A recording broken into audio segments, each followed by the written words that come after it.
Hola, buenas. Tenemos aquí hoy a Kieran Kichuk, eh, luchador internacional, natural de Canadá.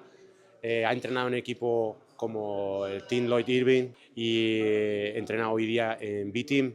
Y en esta entrevista quería explorar un poco su enfoque sobre el entrenamiento y la metodología que sigue y la perspectiva de enseñanza que él utiliza.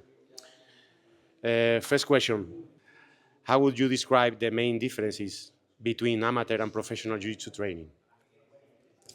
The main differences between amateur and professional jiu-jitsu training. Well, I'd say like first it's going to be the frequency, right? So most amateurs are doing 2-3 sessions a week, and then it's also going to be the structure of the training, right? So usually when you have like an amateur practice, you kind of have to cater to the lowest common denominator in the room. There's going to be some people who don't even know how to fall, don't even know how to hip escape. So a lot of times in amateur practice, we'll have a very basic warm up, whereas a professional practice is going to have a dynamic and active warm up. They're going to put you in situations where you're moving a lot and working hard right away, rather than focusing on fundamental movements. And then when it comes to drilling, I find most clubs that I've been to, I don't know about yours, but most clubs that I've been to with an amateur practice, they kind of have a random assortment of techniques, where I find a professional room has a head coach that's kind of structuring classes in 1 week blocks minimum. Sometimes like they'll even stay on a topic for a month to 6 weeks. And then finally, it's just going to be the intensity. I know when some people are just here to have a good time, they're shooting the shit, they're laughing, they're chilling, they're not training too hard. But in a professional room, we're being careful, not trying to hurt each other, but we're training with a lot of intent. We're going very very hard, and those are the main differences, I think.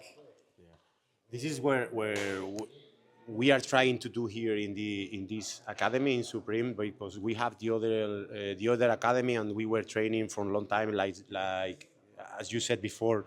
We have a topic that we are working every week and sometimes more than 1 week, and the training is for everybody, and we try to cover every topic for the people be the better athlete, or they have the a better knowledge. But here what we are trying to do is something like you said, like we put in the mind of the people that the training here is like high intensity. We try to set the days, like for example, if we train 6 days in the week. The first day is like high intensity. The second one is lower intensity to recover a little bit. Third day is like more drilling and specific training and like high intensity. And usually on Fridays is the sparring, like free sparring. We it's free sparring, but also we try to set some specific connection with the topic that we were working, maybe because we always like try to follow like a plan. Is something like this or similar how you work in how you guys work in the B team, for example? So I think with the B team room, there's not really a head coach, so a lot of people are kind of responsible for their own training program.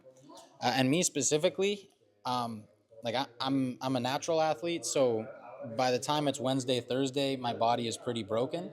So usually Monday, Tuesday end up being very, very intense and very hard for me, and then Wednesday, Thursday are a little more relaxed, a little more calm, and then Friday I start to pick the intensity back up, and then Saturday is a hard day always. So I kind of do like 3 hard days a week, two easier, and then one in between.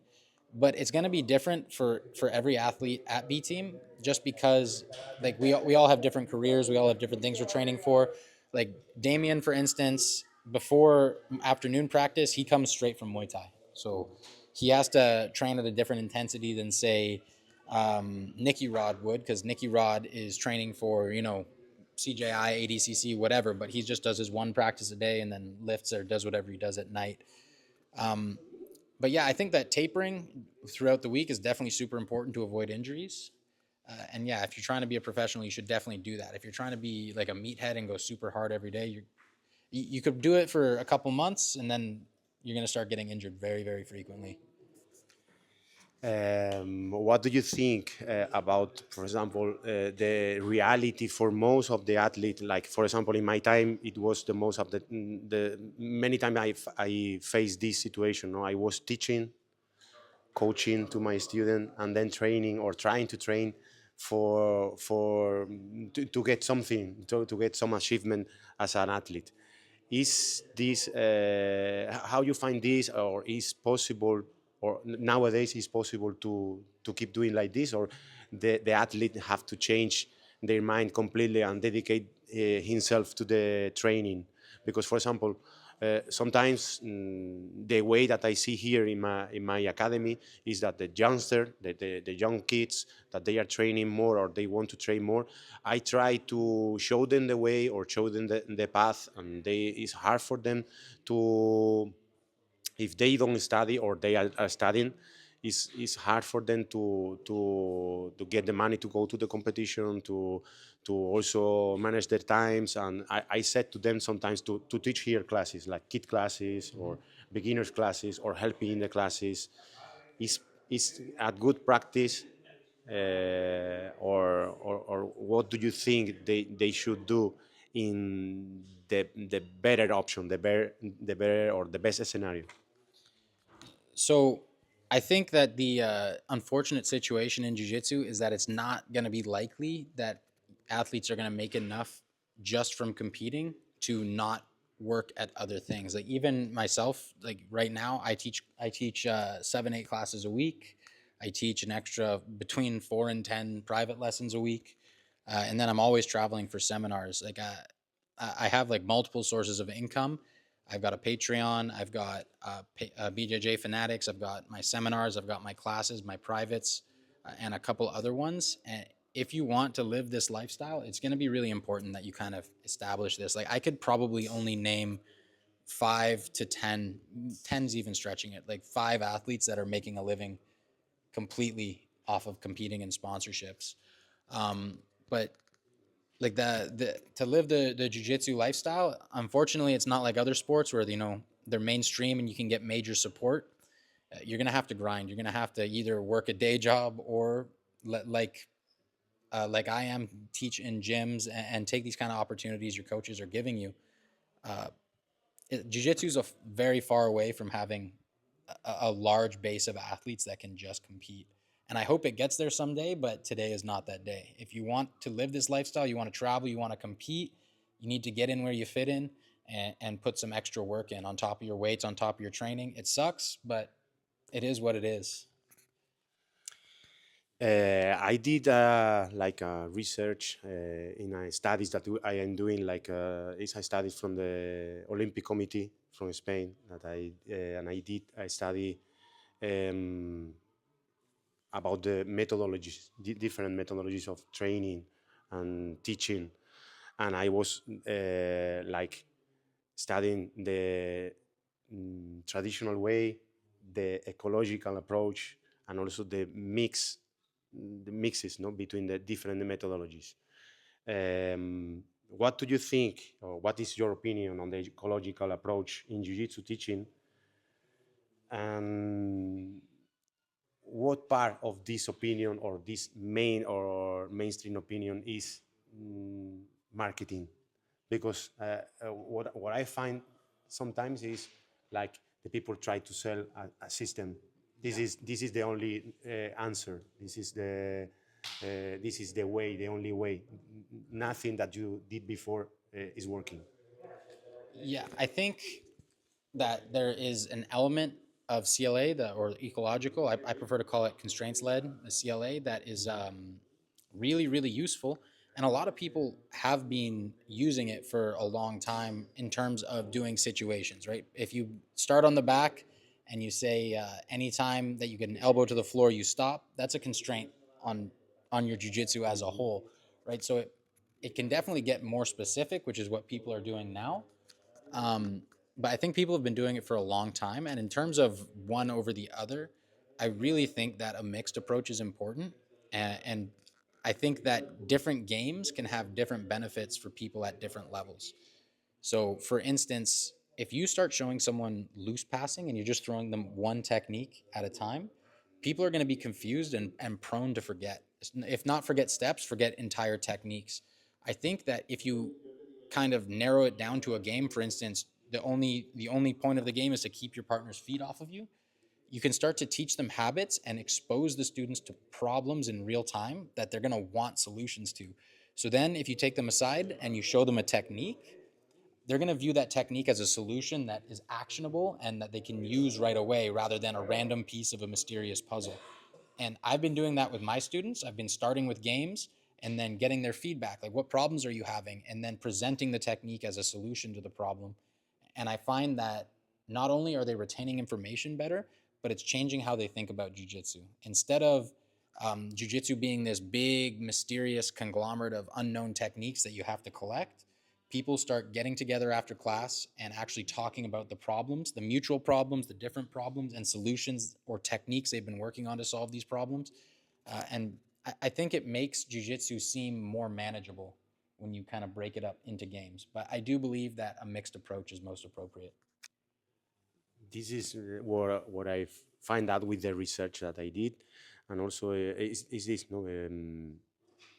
The research that I did here in my school, I took three different groups and I teach them the same topics, or we were working on the same topics, but different methodology. No, in the first group I used the traditional way. The second one I used the ecological. Like I was more open doing the instruction, no, and the restrictions, and then I use a third group like a mix methodology where I was telling them like or talking about the fundamentals of the position, or and put them on the situation, and then I did something like you were telling, no, like I said, why you don't try to this position, or why do you don't do this movement or whatever, no. But I study a concrete case, that is when, for example, somebody is on your back and have the triangle on your back.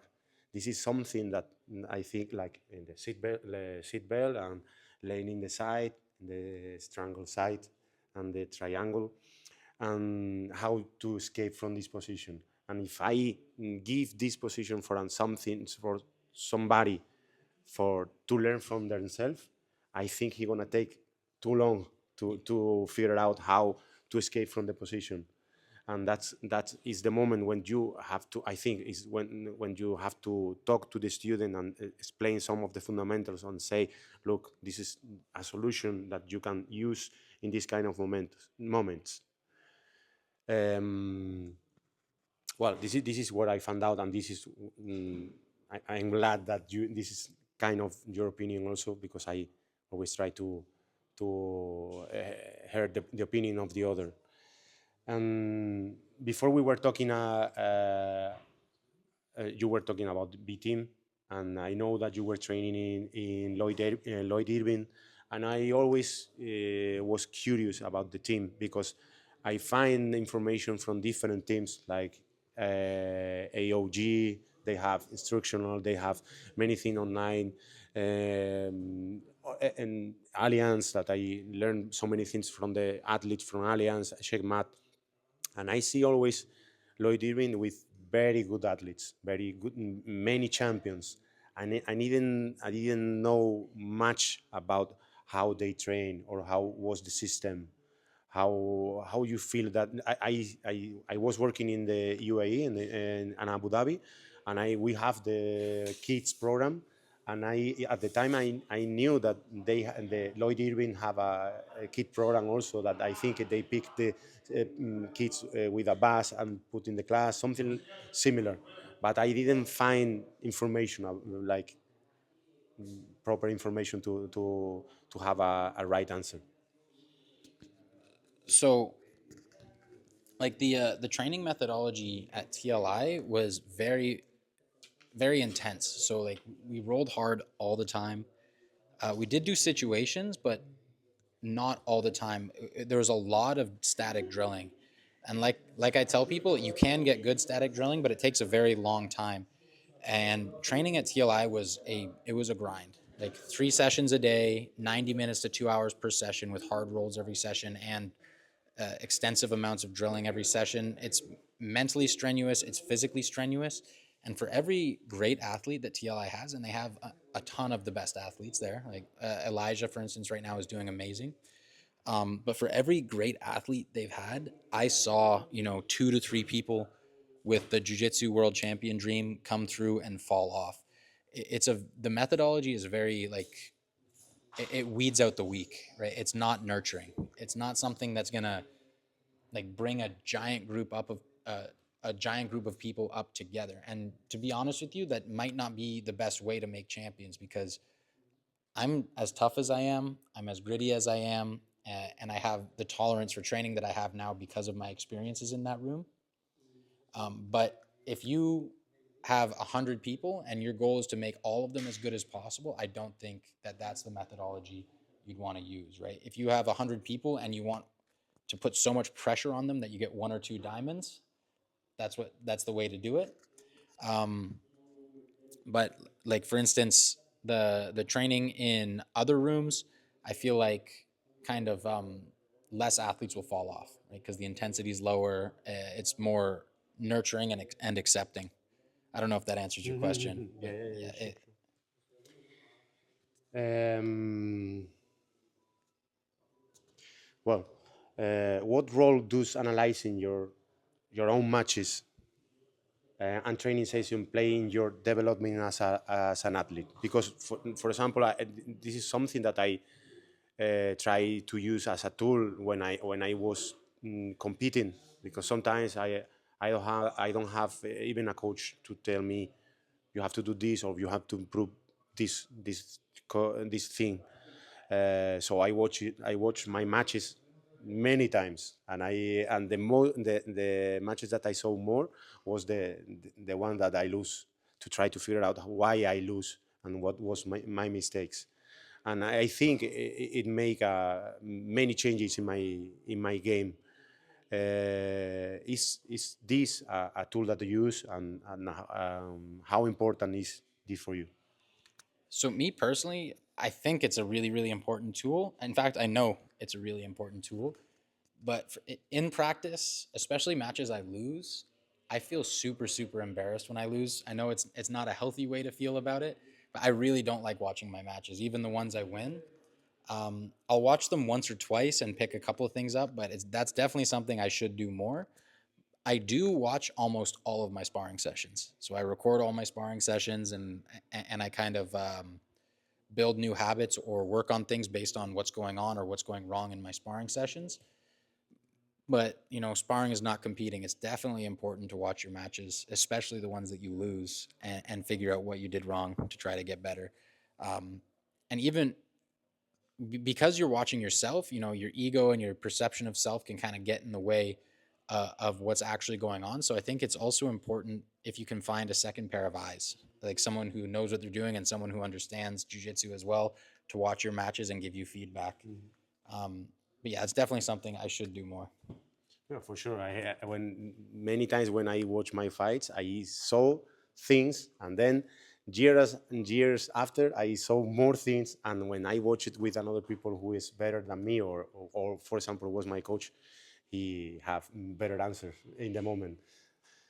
Well, to finish, how do you see the future of Jiu-Jitsu, especially regarding the professionalism? We were talking about this before, but what is what is the answer for you in the near future? What are your plans, and how do you think that it's gonna go for the next years? So for me personally, I'm just going to keep on trucking and doing my thing, teaching seminars and competing wherever I can. But in terms of jiu-jitsu as a whole, I think a couple of things are going to happen. I think at the high level, the level of jiu-jitsu is going to get so much better. I think over the next 10, 20 years, because there's more money getting funneled into the sport, there's going to be more incentive for people to get into it and hopefully make livings just competing. And then we're going to get real athletes. We're going to get like a Gable Stevenson um, coming in and doing jujitsu instead of wrestling. We're gonna get because right now we've got a couple of great athletes, athletic people with great genetics, But for the most part, like I couldn't be a professional athlete in any other sport, right? Because they're too competitive and demanding physically. I just don't have the genetics for it. I think that we're going to get a lot more like super athletes in the sport as well. We're going to get better training methodologies and we're going to get better training facilities because of the money coming into the sport, and people will have the opportunity to train more. So I think the level at the high end is just the ceiling is super high. It's going to get way better. And then because jiu-jitsu is so popular, I think at the mid to low range, it's going to get watered down. Right? There's going to be so many schools handing out belts for attendance that, you know, you're going to start meeting black belts who are like karate black belts. You know, this guy doesn't know anything. How is he wearing a black belt? It's happened right now. Yeah, it's already happening a little bit. So I think as a whole, jiu-jitsu, the highest level is going to get way higher and the lowest level is going to get way lower. So I think the distribution is going to spread away from the median in the future. And regarding this, do you how important is the conditioning, or do you work on the like lift weights and this kind of thing? We have here in this room we have this place where the people we are like trying to put the to give the athlete this option not to train 2 days in the week or 3 days in the week doing physical conditioning and this kind of thing. How is important for you this? It's super important, especially like in terms of weightlifting. My focus is longevity, right? Because jujitsu is so unnatural and the movements are so unnatural. It's very easy to get injured from repetitive stress. You develop imbalances, overcompensations. So I think finding a coach who knows what they're doing, um, and getting your body fit, getting your body conditioned is super important. I lift weights 3 times a week. In terms of conditioning, I pretty much do most of my conditioning through jujitsu. Um, but I think it is like one of the most important elements because if you're in a match and you get tired, you are going to lose. If you are more tired than the other guy, unless you catch like a crazy submission they don't see coming, you're going to lose. So you need to make sure that your cardiovascular health is as good as it can be. So that means, you know, not overtraining, not undertraining, eating properly, and most of all, sleeping properly. Uh, and then, yeah, get in the weight room 2, 3 times a week, get yourself fit, get yourself strong, and make sure that you're not getting hurt. I think those are the most important elements of physical conditioning. Okay, thank you very much for the amazing seminar that you teach us today. That it was really good for me. I took some details that gonna change my game for sure, and I think the people like a lot. And thank you for this interview with very good information that I gonna try to use to help me and to help to the other people. Yeah, thanks for having me out. I really appreciate you hosting me.